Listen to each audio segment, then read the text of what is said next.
Hello students, আমি Nitish sir জ্ঞানজ্যোতি coaching সেন্টারের পক্ষ থেকে তোমাদের প্রত্যেককে জানাই আরো একবার স্বাগত। তো স্টুডেন্টস, আজকে আমি তোমাদের সঙ্গে আলোচনা করব এনইপি থার্ড সেমিস্টারের মাইনর সোসিওলজির একটা অতি গুরুত্বপূর্ণ টপিক নিয়ে। আজকে 3 মার্কসের জন্য অবশ্যই শালিকা বিবাহ বলতে কি বোঝো, খুব ইন্টারেস্টিং একটা বিষয়। এবং তোমরা সোসাইটিতে আগেও খুব শুনেছো যে একটা সময় লোকে কিন্তু বলা হয় যে এবার শালি আধা ঘরওয়ালি, এরকম টাইপের একটা প্রবচন কিন্তু আছে অলরেডি। অর্থাৎ দেখা যায় যে যে এই ধরনের পরিবারগুলোতে অর্থাৎ শালিকা বিবাহ করে, যেমন আগেকার দিনে কি হতো, মনে করো কোনো পুরুষ মনে করো কোনো একটা মানে তার স্ত্রীকে বিয়ে করলো। এবার বিয়ে করার পরে দেখা যায় যে বাস্তবিকভাবে অনেক সময় কোনো পুরুষের যে সঙ্গিনী, সেই সঙ্গিনী মারা যায়। এবার মারা যাওয়ার পর দেখা যায় যে সেই স্ত্রীর যদি কোনো বোন থাকে, অর্থাৎ সেই পুরুষ মানুষের যদি কোনো শালী থাকে, তবে সেই শালীকে বিয়ে করে।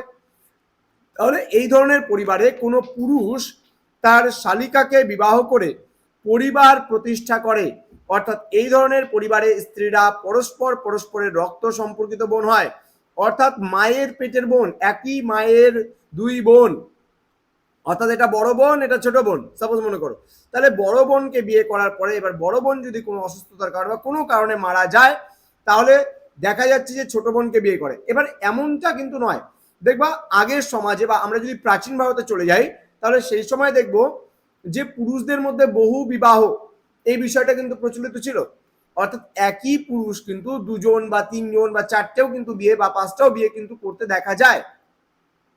তাহলে এখন যেহেতু বর্তমান সমাজ অনেকটাই আধুনিক, সেহেতু কিন্তু এখন এই ধরনের বিবাহগুলো অতটাও পরিলক্ষিত হয় না। কিন্তু সোসাইটিতে এখনো কিন্তু কিছু কিছু ক্ষেত্রে দেখা যায় শালিকা বিবাহ কিন্তু প্রচলিত রয়েছে কিছু কিছু এরিয়ায়।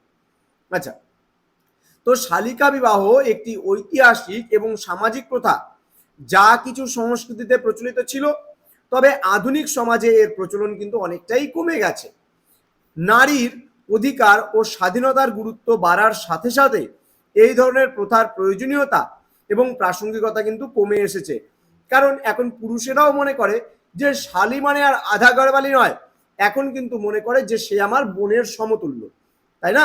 যার জন্য কিন্তু দেখা যায় যে এখন আধুনিক পরিবারগুলোতে কিন্তু যে পুরুষ মানুষেরা কিন্তু নিজের শালীকে কিন্তু নিজের বোনের মতন কিন্তু অনেকেই ভালোবাসে, তাই না? তো আধুনিক সমাজে কিন্তু নারীরা এখন তাদের নিজস্ব পছন্দ মতো কিন্তু জীবনযাপন করছে এবং পুনর্বিবাহেরও সিদ্ধান্ত নিতে তারা সক্ষম হচ্ছে, যা একটি প্রগতিশীল এবং সমতা ভিত্তিক সমাজের কিন্তু লক্ষণ, এটা আমরা বলতেই পারি। তো স্টুডেন্টস, যারা এখনো আমাদের জ্ঞানজ্যোতি কোচিং সেন্টার অফিসিয়াল ইউটিউব চ্যানেলটিকে সাবস্ক্রাইব করনি, তারা অবশ্যই চ্যানেলটিকে সাবস্ক্রাইব করে পাশে থাকা বেল আইকন অল প্রেস করে রাখো। এবং অনলাইনে তোমরা যদি আমাদের কাছে ক্লাস করতে চাও বা পড়তে চাও এবং নোটস পত্র সমস্ত কিছু নিতে চাও, তাহলে অবশ্যই যোগাযোগ করো আমাদের অফিসিয়াল নাম্বার 6295916282 এবং 7076398606 নাম্বারে। আমাদের ওয়েবসাইট ভিজিট করতে পারো www.gyanjyoti.info, এবং নীলস নিভা নামেও কিন্তু আমাদের ওয়েবসাইট রয়েছে, এবং সেখানেও তোমরা ভিজিট করে সম্পূর্ণ বিনামূল্যে অনেক কিছু অ্যাক্সেস করতে পারো। এবং অনলাইনে পড়তে চাইলে তোমাদের কোর্স ফি যেটা হচ্ছে, সেটা কিন্তু পুরো কোর্স ফি থার্ড সেমিস্টারের 1199 টাকা, মাত্র পুরো সেমিস্টারের কোর্স ফি। এর বিনিময়ে তোমাদের মেজরের 3টা পেপার, এসএসসি পেপার, মাইনরের পেপার এবং এইসি কম্পালসরি ইংলিশের পেপারও কিন্তু পড়ানো হবে। তো স্টুডেন্টস, দেরি কিসের, আজই যোগাযোগ করো আমাদের সঙ্গে আমাদের কাছ থেকে নোটস নেওয়ার জন্য। দেখা হচ্ছে আরো একটা নতুন ক্লাস নিয়ে, নতুন টপিক নিয়ে। তোমরা প্রত্যেকেই ভালো থেকো, সুস্থ থেকো। Thank you so much, thanks for watching. After all, thank you.